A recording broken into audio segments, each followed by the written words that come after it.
So with that, I'm going to introduce our two speakers. We're here today to talk about Foothill-De Community College. It's a educational institution that we all know and love, but we're going to learn more about it today. I don't know if everybody knows this, but it's one of the largest community college districts in the country, not just in the state.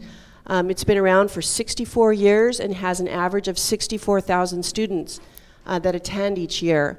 So it's a very important institution, and we're here to learn more about measures G and H, which are coming up next month on the March 3rd ballot. So with that, we have today with us Peter Landsberger, who's the Vice President of the Board of Trustees, and Thuy Nguyen, who's the President of Foothill College. So thank you both. Thank you. I'm impressed with the power of this group. It's a little actually intimidating. Yes. Movers and shakers. It is very impressive that you're all here interested in learning more about measures G and H. I want to thank you for that. I want to thank Nancy and the Los Altos Community Coalition for inviting us and setting this up. I'm here today with Thuy Nguyen, who's the president of Foothill College. My role, I'm more of the advocate here today. Her role is to make sure I don't get the facts completely wrong. She has part of the presentation largely factual, but she'll also intervene, particularly if I get off course. She's the expert. I'm just a board member. Our agenda today, I guess we don't have the clicker, so I'm going to have to stand by here. Does this enter? Our agenda today is the following.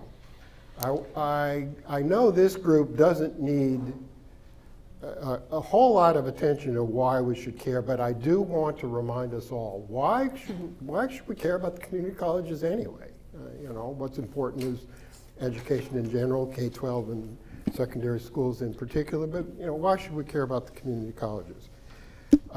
Second, how do Foothill and DeAnza fit in? What distinguishes them, if anything, and puts them at the heart of the mission of the community colleges and an important resource to our community? And then, of course, measures G and H. What are they? How much do they cost? What do we plan to do with the money? What's the difference between the two? Those sorts of things. And just on that point, because I know a lot of the people in this room probably share these sentiments, but we've gotten actually some criticism about our campaign literature because it's very general. And it does not talk about bond measure, parcel tax. Why is that? That's because our consultants have said, look, there are two kinds of voters. And in this election, there are going to be a very large group of voters who really don't pay attention to the details. They're going to be attracted because it's a presidential primary. They like the community colleges. They're supportive of education. They want to know, is this going to keep college affordable? Is it going to help me or my kids or my grandkids transfer to UC and CSU or get trained to go into a good career?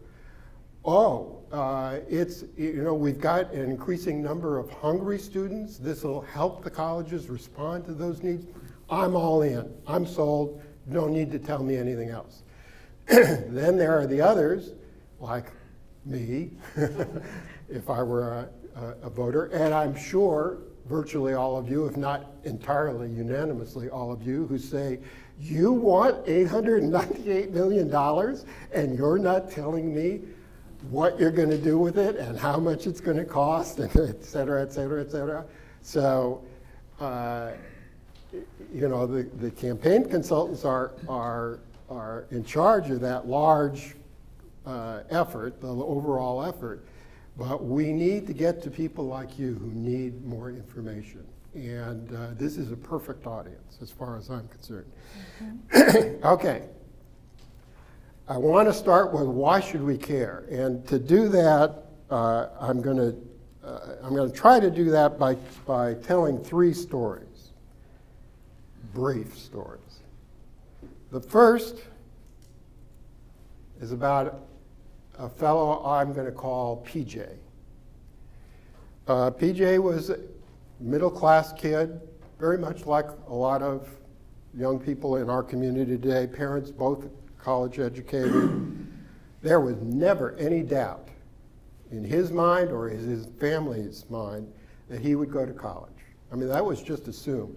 He took all the right courses in high school, all college prep, did well in them. He was bound and determined to go in as a freshman at UC Berkeley. But late in the senior year in high school, his father died suddenly. And so he decided he was going to stay home with his mother and younger sister, and he enrolled in the local community college. While there, he got great classes, great teachers, 2 years, got his AA degree, transferred to UC Berkeley, got his bachelor's, went on to law school, entered a challenging and successful, rewarding career, and today he lives in Los Altos. Second story, Bill. A little different than PJ. Bill was not prepared for college. He didn't consider himself to be college material. When he graduated from high school, his parents gave him an ultimatum. You can either go to school or you can move out and get a job. He chose school. But his only real option was one of the local community colleges because he wasn't qualified to go to anything else. So how did he choose among them? He loved to swim. So he searched around and found the college that had, in his view, the best swim program in the area. And he obviously enrolled in swimming. But he also enrolled in an introduction to engineering class. And he liked it. And he did well. He did really well. And before he knew it, he was an engineering major. And before he knew it, he transferred to San Jose State, got his bachelor's degree in engineering, went on to UC Davis, got a master's degree in engineering, moved back to Silicon Valley, made a lot of money. He today lives in Los Altos Hills. Does he still swim? At Foothill, there's a pool. The third story is about Lisa. Lisa was a single mother, about 30 years old, supporting herself and her young son in an administrative job in a law firm. But she was determined to make things better for herself and her son, and so she enrolled in the local community college, took at an evening program to get her certificate as a paralegal so that she could advance in the law firm. Before she went to the community colleges, she never thought of herself as a college student. She certainly never, ever envisioned going to a four-year university or getting any kind of advanced degree. But her experiences at the college and the encouragement she got from the people there started her down kind of a different path. And several years later, she returned to the college to meet with one of her instructors there and to let him know that she had kept at it part-time and had actually earned her bachelor's degree. But more important, she wanted him to know that she had just received word that she had been admitted to law school.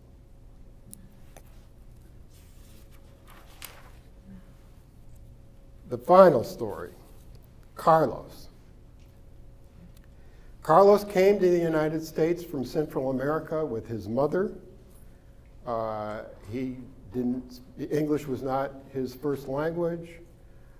He did not do particularly well in school, but he had charisma, he had charm. He knew that, and he also had smarts, he knew that in order to get a good job, he really needed some kind of education beyond high school. So he got a part-time job, but enrolled in the local community college. He was active in student government. He was a leader in student clubs. Everybody loved Carlos. He was funny and generous, always volunteered when things needed to be done, always had a smile on his face, always had something cheerful to say. Everybody loved Carlos. His peers loved him. The faculty loved him. His mentor in the college mentorship program loved him. The mentor was the president of the college. He was very proud of that. One day, Carlos was driving and got pulled over. And the officer discovered that because he had received an earlier moving violation, and like a lot of 20-year-olds didn't always do the smartest thing, he had ignored it. And so there was a warrant out for his arrest. So he got taken to the county jail, and there he sat because he didn't have the money to bail himself out, his family didn't. And it took a while for the people at the college to figure out what the heck happened to Carlos. He just disappeared off the face of the earth. What the heck happened to him? Well, they finally found out that he was incarcerated, and his mentor, the college president, went to the jail to visit him and was shocked when sitting down on the other side of the plexiglass window was not the smiling, convivial, outgoing Carlos, but this really stony-eyed, grim, tough guy that none of us would want to meet on a quiet, dark street someplace. I mean, it was shocking. Nevertheless, with the help of his mentors and others at the college, the judge was lenient. He got back to the college. After he finished his studies there, he went to work in the transportation industry. And today he's got a wife and 2 kids. He owns his own house, and he's a supervisor in a major logistics firm. Those are the 4 stories. They are not fictional stories. The first story, PJ, that's my story. That was me. The second story, Bill. Bill is a donor that I recently met at a Foothill-De Foundation event. He feels that without the community college, his life would be completely different today. And so he's now has enough resources that he can donate more than $10,000 a year to Foothill and DeAnza. He feels it's essential to pay back and to make sure that other young people had the opportunity that he had when he went to community college. Lisa was one of my students at DeAnza College when I taught business law at DeAnza. And Carlos was my mentee at the College of San Mateo when I was the president. Now, I told you that when I sat down opposite Carlos in the jail that it was shocking. And, words aren't sufficient, frankly, to really convey what that was. So I went online to look for, could I find an image that, would kind of give the impression that I got? And about all I came up with was this. This is, why am I drawing a blank on his name? Some famous gangster from the 20s or 30s. John Doolittle. Yeah, that's exactly right. I mean, look at those eyes, and that mouth. It's kind of a smirk, but it's also kind of hard. I mean,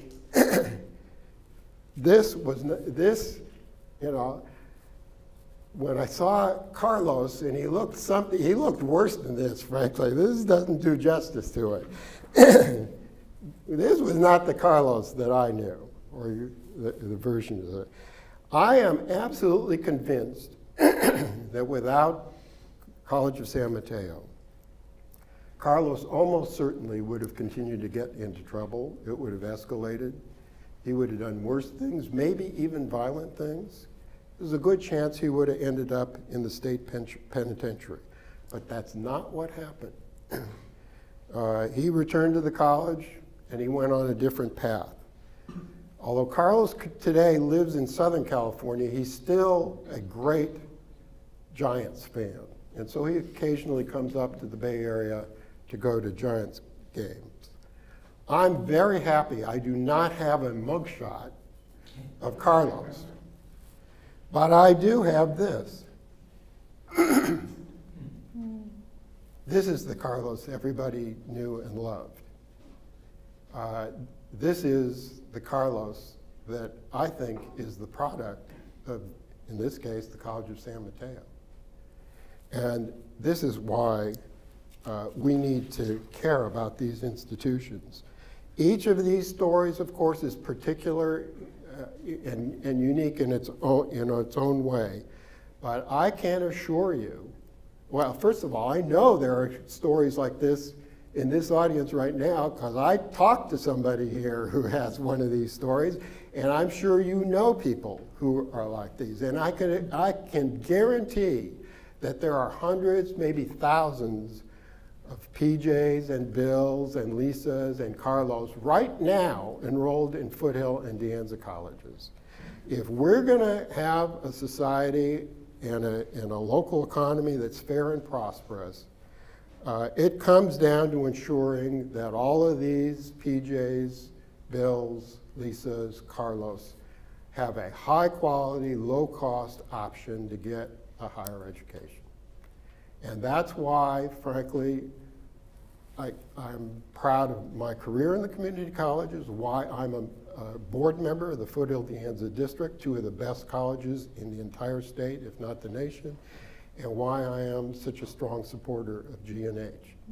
And why I think we and everybody else ought to be paying attention to G&H and supporting it. Excuse me. What I'd like to do now is turn it over to Thuy to begin to address the question, okay, how about Foothill and DeAnza? What are they doing here? How do they fit in? Thuy? We are so grateful for Peter Landsberger, for PJ, or really PL, Peter Landsberger, for your leadership on our board. And Peter's absolutely right. We have the Carlos, the Bills, the Lisas, and the PJs, PLs at Foothill College and DeAnza College. In fact, we have about 60,000 of them each year. You know, many times when we talk about, and some of you know this very well, just the function of the economy. When the economy is good, students are not taking classes, or if they do, they take very few classes. And so usually when the economy is good, student enrollment goes down. It's just a cycle. And then when the economy is bad, we'll start seeing an uptick. But even with the economy doing well and enrollment going down, Foothill College and DeAnza College is still the largest higher ed system in Silicon Valley. Bigger than San Jose State, undergraduate and graduate. Foothill College alone is bigger than Stanford, undergraduate and graduate. And so we are talking about a large number of students, a very diverse range of students. You heard the diverse range of experience and circumstances of the four that Peter mentioned, but we have way many more. And you know, Foothill College and DeAnza College continue to be really cutting edge at the top of our game in terms of community college education. And the diversity is we have professionals, people who are already in the work world, but are coming back to Foothill College and DeAnza College to get a little bit of this and that. You may have heard this week, just a few days ago on KQED, there was a feature story around Foothill College's cloud computing program. And a large number of the 50 students in that class are professionals already, coming back to get really hands-on, cutting edge, latest and greatest on cloud computing. And so we have a lot of professionals at Foothill College. Veterans, we have over 600 student veterans at Foothill College each year.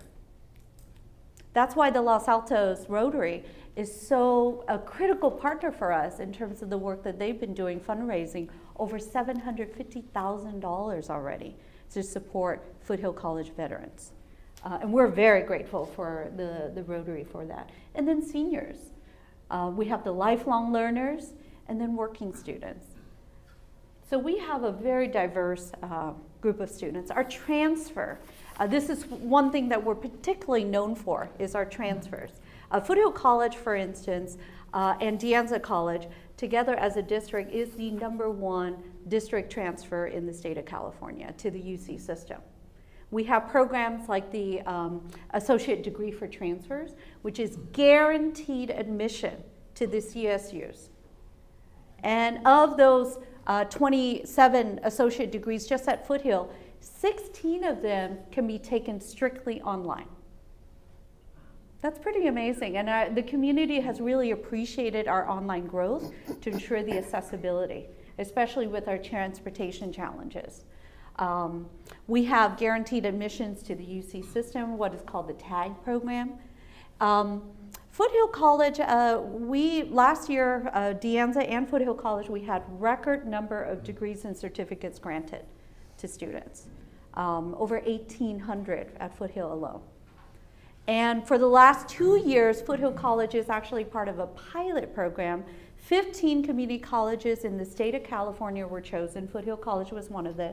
And we are now a baccalaureate degree granting institution in the dental hygiene program. And we've granted 2 years already classes of that, and they make good money. Then our dual enrollment. We are not just waiting for high school students to finish, graduate, and then come to us. We are actually going out to the high schools and offering dual enrolled classes. That's classes where students can take that get high school credit and community college credits at the same time.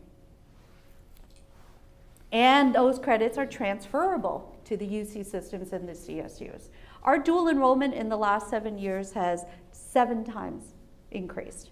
And so our call from 4 high school partnerships to now 14 high school partnerships. So our high schools are really appreciating the effort that we're going out to help the high schools with transfer degrees. You know, Stanford University this year enrolled 21 transfers nationally. That's over 1,000 community colleges. And they only enrolled 21 students, 3 from Foothill. Last year, they enrolled 22 students nationally, 3 from Foothill. One student this year who is a transfer from Foothill College to Yale wrote an article in the Yale Daily News this year about the stigma of community colleges and how it's bad and it's wrong. Because she talked about how much she has learned and the quality of the students and the quality of education she received at Foothill College. And that article has received national attention. So we're very proud not only of our students, but also the education we have offered to them and their ability to transfer. Then our workforce side. We're actually very known for our workforce. Foothill College received gold stars from the state for workforce. And to get the gold star, you have to meet all these elements. One of them is that students are getting high paying jobs, livable wages when they finish from us. The other is that they have to get jobs. Right? And our workforce programs have been able to achieve this. So some of you may have seen this in the Los Altos Town Crier, Mountain View Voice, Palo Alto Weekly, etc. This ad that we wanted to let our college community and the community as a whole know about our workforce program. Look at all the workforce. Look at this part right alone. This is just Foothill. So look at this part, apprenticeship. We have over 4,000 students in apprenticeship programs. 4,000 students in apprenticeship programs, and these are some of the apprenticeship programs. Foothill College's apprenticeship program is the largest apprenticeship program community college in the state. So we're very known for our transfers. We're getting really known for our workforce, but even our apprenticeship workforce is also quite good. If you are in a dentist's office, you're probably being assisted. Dental hygiene, dental assistants are probably Foothill students. If you have the unfortunate event of being in an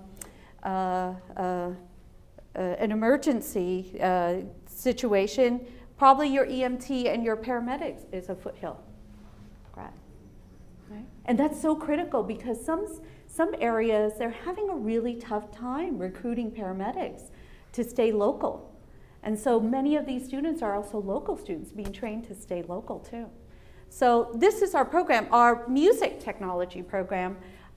We can't even get them to stay long enough because they come in and already they're getting jobs or they're making good pay, and they won't even stay for the full certificate degree. That's how fast and quick the kind of education that Foothill College is providing for jobs. And then DeAnza College, and Peter will speak about DeAnza College. You notice Thuy is a little Foothill centric. she could actually do this too. And I just want to touch on, again, you see the breadth of this. And I just want to touch on a couple of them. First of all, paralegal studies, that's Lisa's program. Automotive technology, many of you may already know about that. It is the largest, most well-respected auto tech program in the entire region. But also, on the cutting edge are things like environmental resource and pollution prevention, energy management, and building science. Turns out a lot of these new buildings that the firms are building here in Silicon Valley are very sophisticated, highly technologically supported structures and require sophisticated technicians to manage them. Like Foothill's music program, it's hard for us to keep students all the way through the certificate or the degree because the employers are in such desperate need of these students that they recruit them mid-program. If you get the certificate, you can start a job in the $60,000 range, starting salary. It's frankly incredible. So you've seen Foothill and DeAnza in terms of the breadth of who we serve, emphasis on transfer, workforce preparation. I want to quickly go over some of the main goals that the institutions have. First of all, it's vitally important to us that we maintain the ability to get a high quality, low cost education right here at home.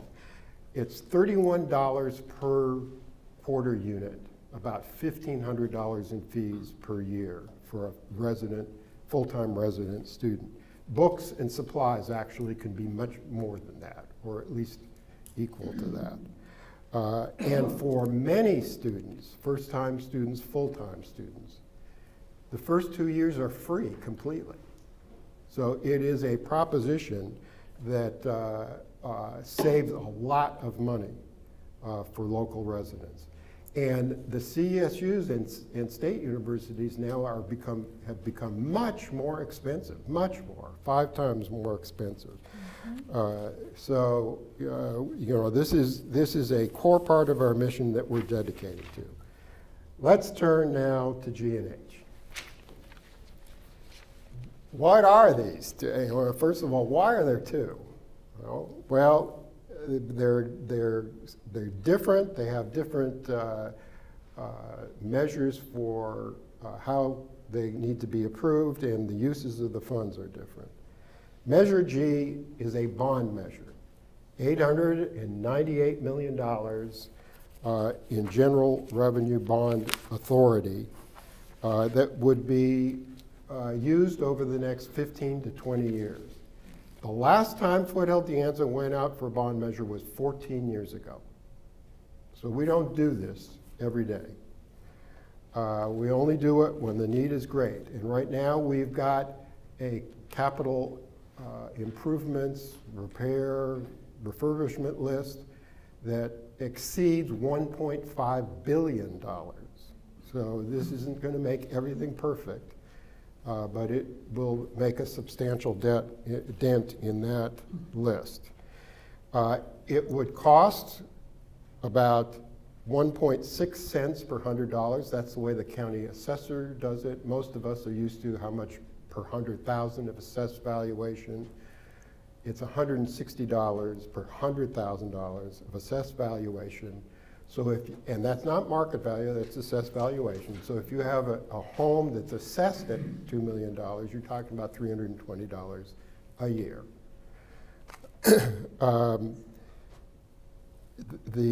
That rate, by the way, even when added to what we're currently paying, would mean that we would be collecting in property taxes kind of exactly what Mountain View Los Altos is today, and less than what the 2 elementary districts in our areas are collecting. So even with G, we would be right smack there where everybody else was, not in any zone that's way off the spectrum. We'll go into what it'll be used for in a little more detail later. H, and G is a 55% majority needed to pass. H is a parcel tax measure. Parcel taxes, unlike the bond measure, which is the proceeds from bonds can only be used for capital expenses, buildings, repairs, construction, equipment. H can be used for salaries, for services, for programs. We're asking for $48 per parcel per year. Right now, with the school districts within the boundaries of Foothill-De Anza, there are, I think, 4 or 5 districts that have parcel taxes. The lowest one currently is $55. The highest is Palo Alto Unified, $980 a year. We're asking for $48. Okay, it would last for 5 years. It would generate $5.6 million a year to underwrite programs and services we'll talk about in a minute, including things like being able to address the new and emerging issues of students who are facing homelessness and hunger, and being able to help intervene on an emergency basis with those students.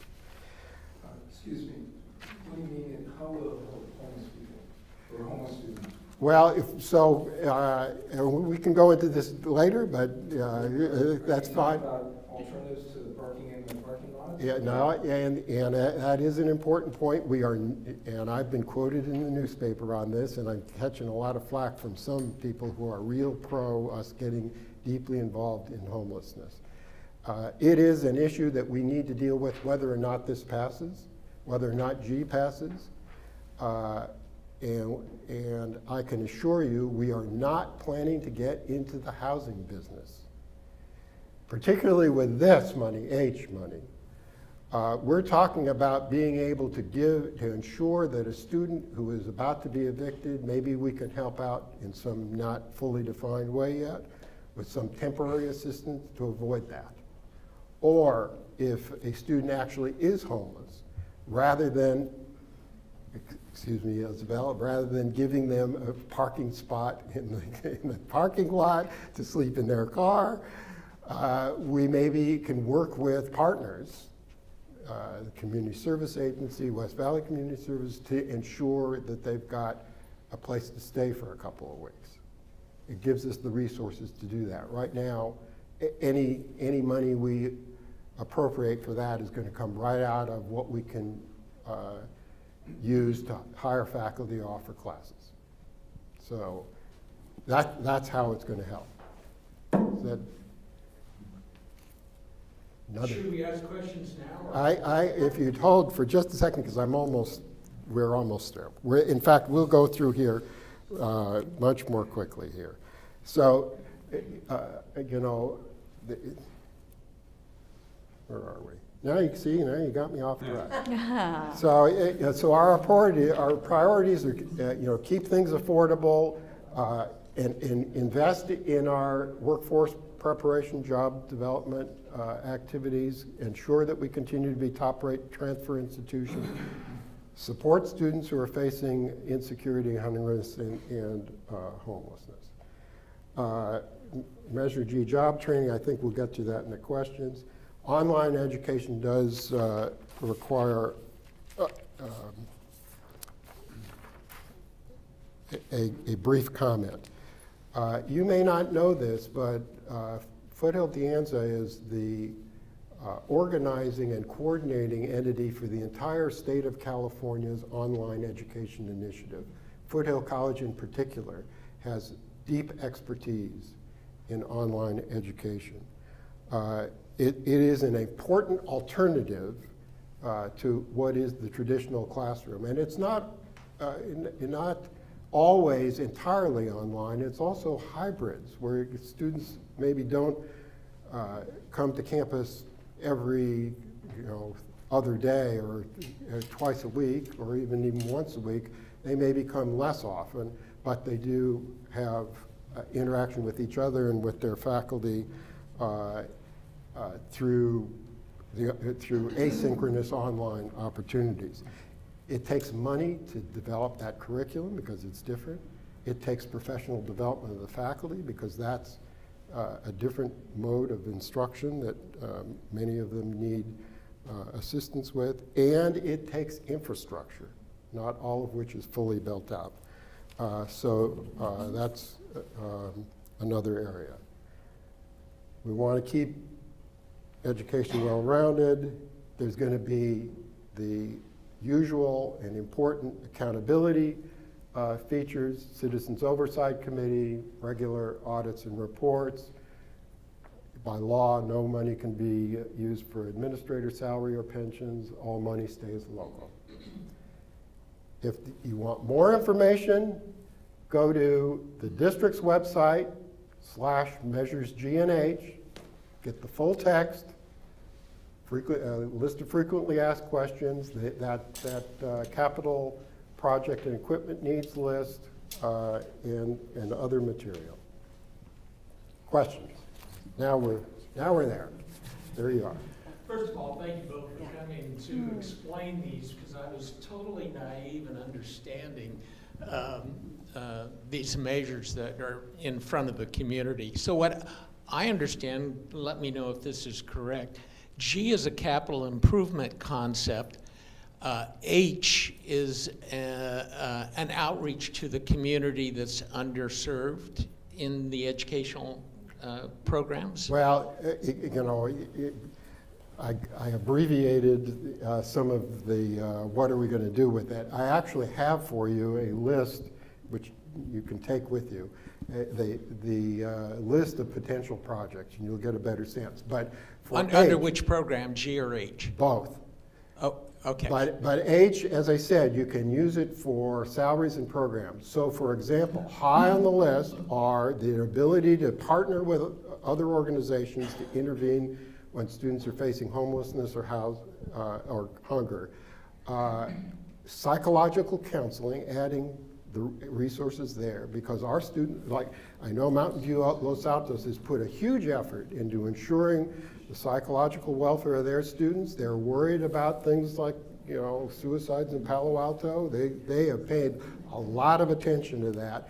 We've got some of the same issues. There's a lot of stress among our students, particularly with the expenses they face. So high on our list are the ability to intervene in those emergency situations, ensuring that there's a greater amount of psychological support, expanding what's called supplemental instruction, which is tutoring and other things that help students, particularly in English and math, actually master those subjects at levels across the board that are more uniform across the board without regard to, because there's traditionally a gap between Asian and white students and Hispanic and African American students and others.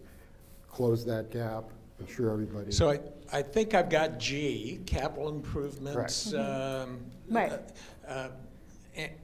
And I get the maintenance issue. H, what I am trying to understand is where does H complement other areas in our community that are already providing services? What's lacking in the community services that H provides? Does that make sense? Yeah. So okay. the way, another way to take a look at it is G is capital, as you said, right? So as, let's say, we are looking at some possible renovation and tweaks facility-wise with our tutoring center, and we know how important tutoring is for student success and transfers. H allows us to hire the people to fill the tutors, the instructors, et cetera. And so that's why for us it's very hard to separate it, because it's one and the same. But in terms of what's missing in the community broadly, yeah. Some of these things are unique to us. The tutoring and that's correct. That's on us. Psychological services for our students, that's on us.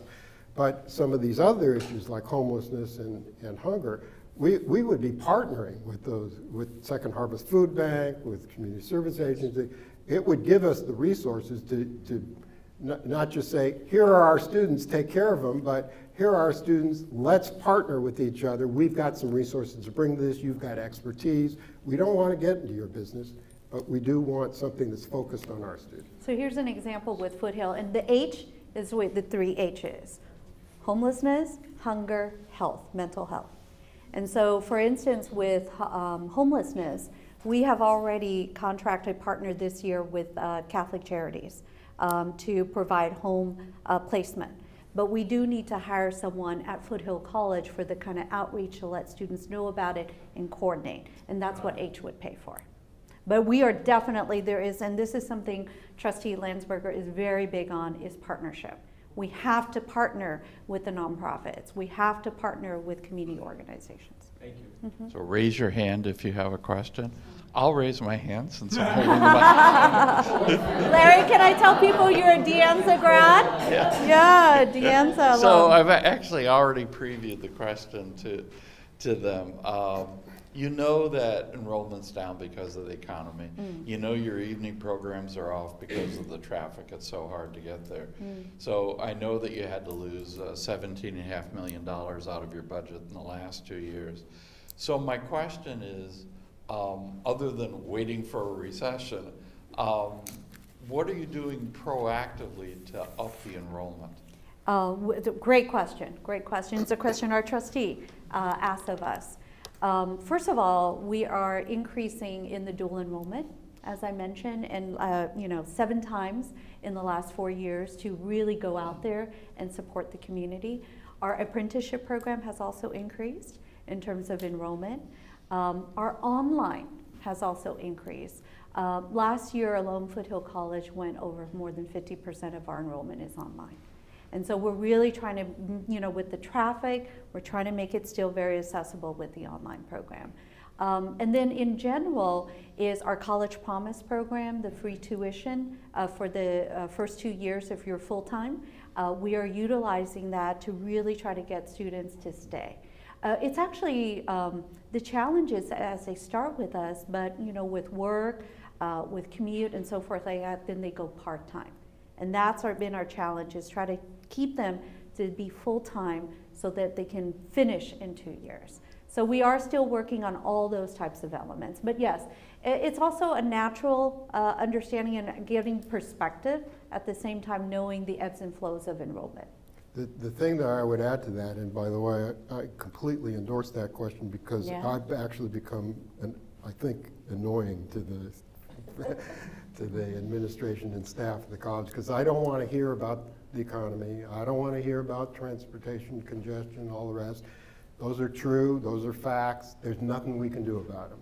What I want to know is what are we doing that's under our control? And I've been very gratified with Foothill's response, particularly in areas like dual enrollment. But it's also going to take new program development, which requires investment in faculty time and sometime in new equipment or upgraded or different equipment. I referred to the energy management program at DeAnza. That's a relatively new position. Right now, for example, they really are desirous of having some kind of internship opportunity, work experience as part of the curriculum there. That takes some, you just don't do that out of your back pocket. It takes some administrative support. DeAnza College doesn't have the resources. We've been cutting $17 million.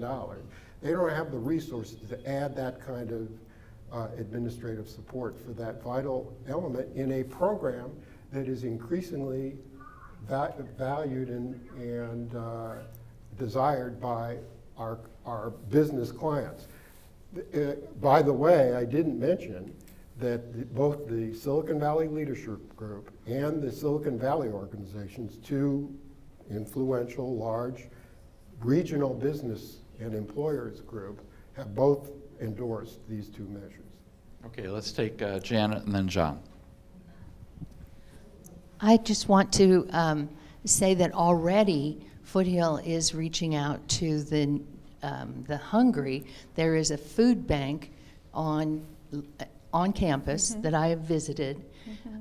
They're doing, and is that Whole Foods? Yes, in partnership with Whole Foods. Partnership with Whole Foods. They can get fresh and other, supplies. That's right. Thank you, our Commissioner Jan. Two questions on the parcel tax. Yeah. Why is it only 5 years? And what is the threshold for the vote? What majority do you need? Yeah, I thought I mentioned it. I probably skipped over it. That's a 2/3 vote, so it's a high hurdle.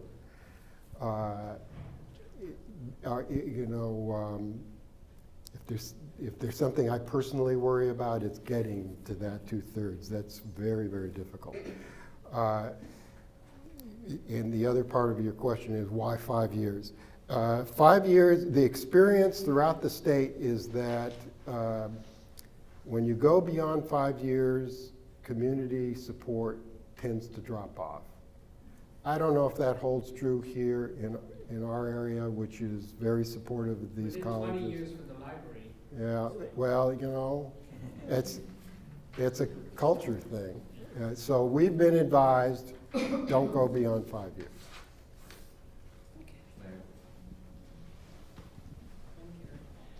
Thank you both for all the good work that you do. You've talked a lot about the benefits for students of these two measures, which is, of course, totally the point. However, the experience and the education they get isn't possible without faculty. I'm speaking as a former instructor at DeAnza and Hartnell and Salinas, and as the sister-in-law and very good friend of two current instructors who work extremely hard for very little, and they have to live in this area too. So what will either of these measures do to support the faculty, which is without which you can't do what you want to do? Great question. You want to say that? You're absolutely right, and frankly, one of my worries is that Foothill-De traditionally, among the Bay Area community colleges, has always pegged itself in like the top 2 or 3 community colleges in terms of faculty compensation in the Bay Area. That's kind of been our target when we enter into negotiations with our with our faculty union. And by the way, this holds true for staff too, because they're extremely important in the whole undertaking. We're frankly falling behind because this gets a little wonky, and Nancy wanted me to address it in the main part, but you probably are familiar with the concept of basic aid. You've heard that term. Well, there's an equivalent in community colleges where they're fully funded. In fact, they're overfunded by local property taxes.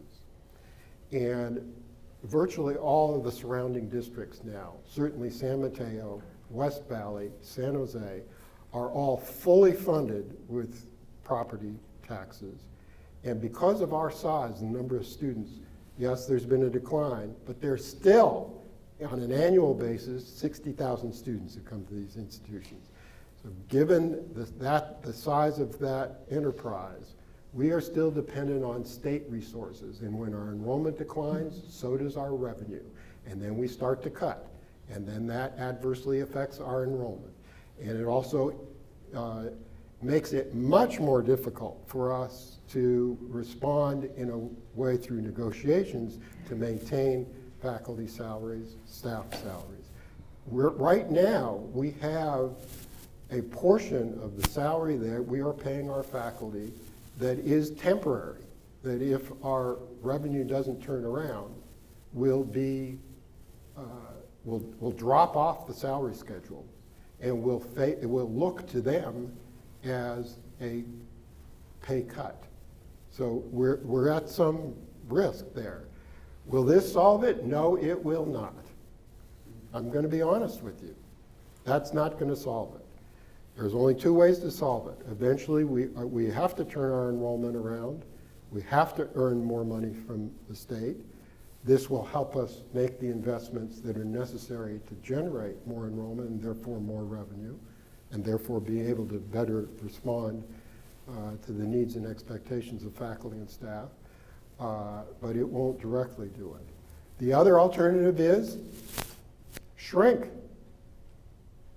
60,000, okay, well, maybe we need to make that 40 or 33,000 or 30,000, half the size, and be entirely supported on property taxes.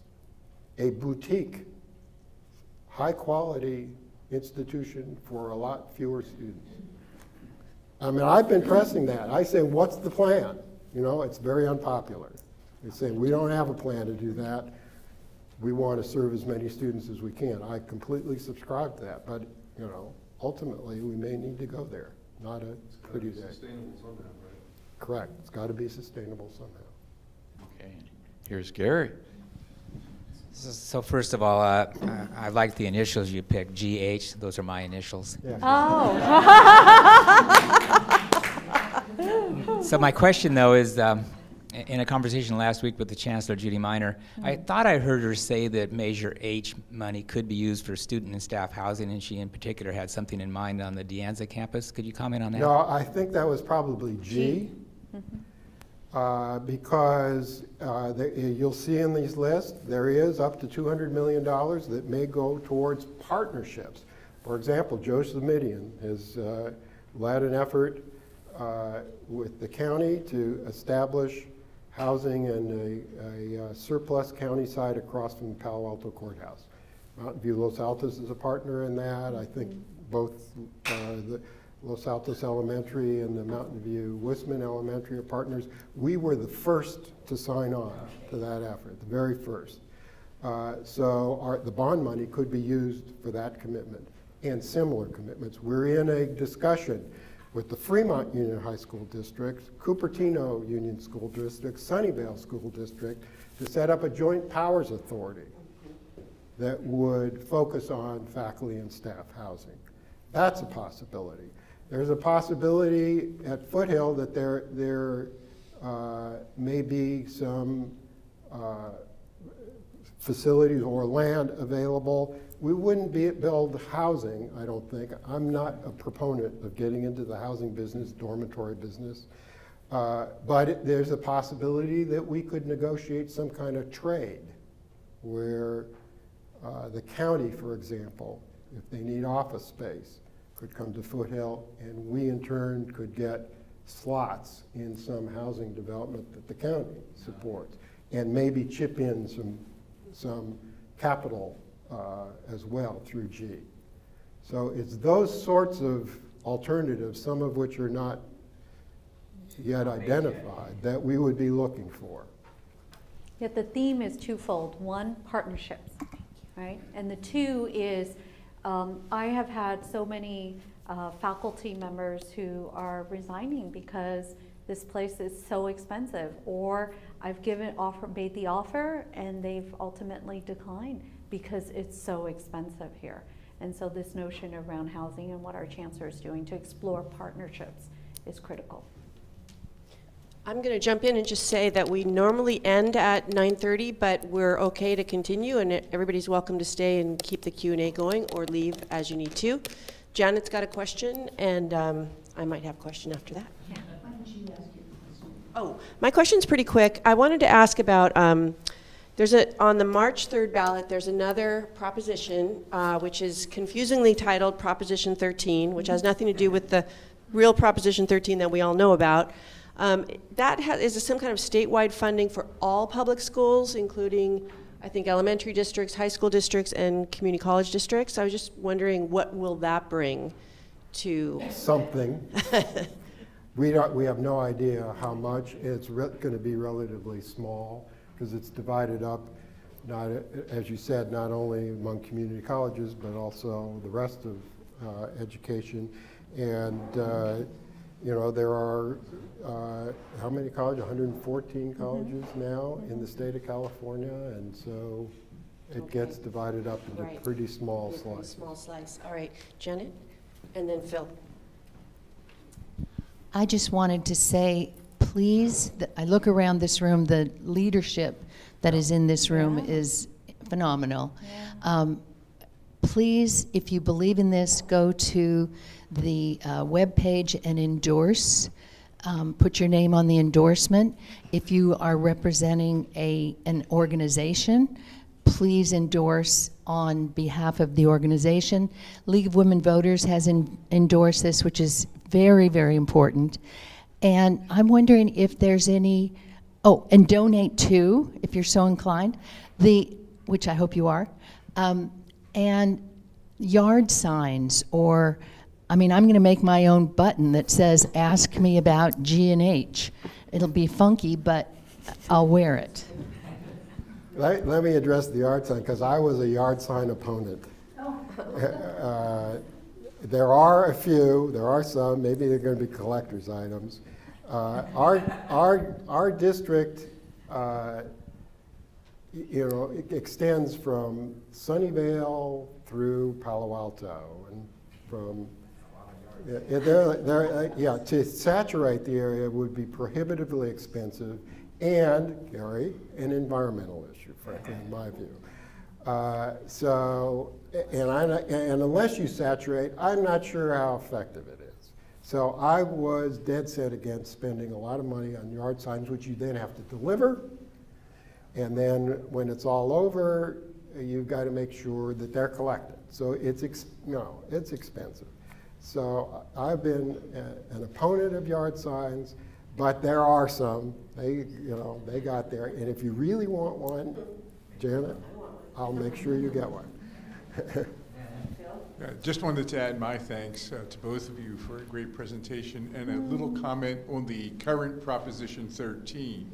It is vital, even though Mountain View, Los Altos, and Foothill probably will get very little money out of this to support it. And the reason, in addition to the obvious one, that education benefits everyone, is that there is in this proposition a provision by which it's directed first to small, underfunded districts that cannot really raise money for their own capital improvements. However, so these people go to the top of the list no matter when they apply for funding from this proposition. However, districts like ours then get highest priority on the next round of funding. So even though we will probably get zero out of this, both Foothill and Mountain View, Los Altos, at some stage there's a promise that we will get something back. And this is vital, especially for our district, because we need a third high school, and building a third high school around here is really, really expensive. Thank you. I just want to comment that one of our great partners has been the Mountain View, Los Altos High School District. We talked about the expansion of so-called dual enrollment, which, you know, and one of the areas where that's happened is in Mountain View High and Los Altos High. And that addresses that question about what are we doing to expand enrollment, but also, in my view, it is very important on the merits, because a student taking a college class which generates college credits that are transferable, I believe, is a much better alternative than AP, which results in a test that, you know, doesn't carry any credits with it.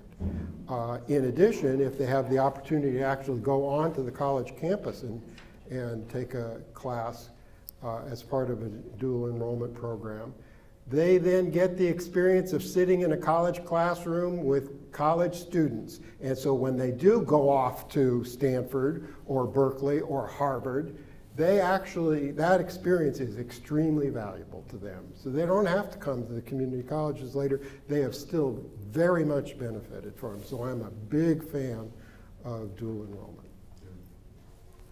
That's great. So I think with that, we'll go ahead and close, but I want to thank everybody for coming. Thank you. March 6th, we'll have Mila Zelka here to talk about Manzanita Works. She's great too. Yeah, so, it'll be a great meeting. Be Excellent. So thank you all for coming.